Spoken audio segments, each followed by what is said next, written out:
अब हमारे पास क्वेश्चन है कि ये डिटर्मिनेंट की वैल्यू बतानी है और यहाँ n फैक्टोरियल डिनोट कर रहा है n का फैक्टोरियल। हम लोग जानते हैं ऐसा डिजाइन जो रहता है इसको फैक्टोरियल बोलते हैं, ठीक है।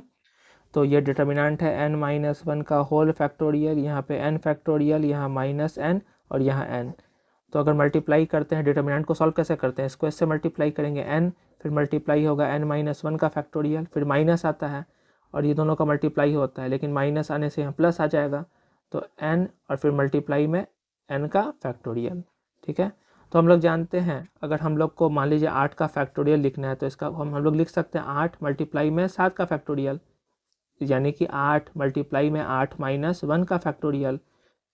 अब n मल्टीप्लाई में n-1 का फैक्टोरियल को हम लोग सॉल्व करके वापस से n का फैक्टोरियल लिख सकते हैं। जैसे 8 मल्टीप्लाई में 8-1 का फैक्टोरियल को वापस से 8 का फैक्टोरियल तो लिख ही सकते थे, प्लस n और यहाँ पे n का फैक्टोरियल। अब कॉमन मैं ले लेता हूँ n का फैक्टोरियल, तो यहाँ बच गया 1 प्लस n, इसको n+1 मैं लिख दे रहा हूँ, n+1 और मल्टीप्लाई में n का फैक्टोरियल। अब यहाँ पर अगर हम लोग ध्यान से देखें तो ये n+1 इसी तरह से है, जैसे 8 को मैं लिख सकता हूँ 8 के फैक्टोरियल को 7+1 का फैक्टोरियल, तो ये क्या हो जाएगा 7+1 और अगला स्टेप हो जाएगा 7 का फैक्टोरियल। यही बात को मैं घुमा के ऐसे लिख सकता हूँ। तो यहाँ से अगर हम लोग ध्यान से देखें तो ये हो जाएगा n+1 का फैक्टोरियल, तो आंसर हो जाएगा A।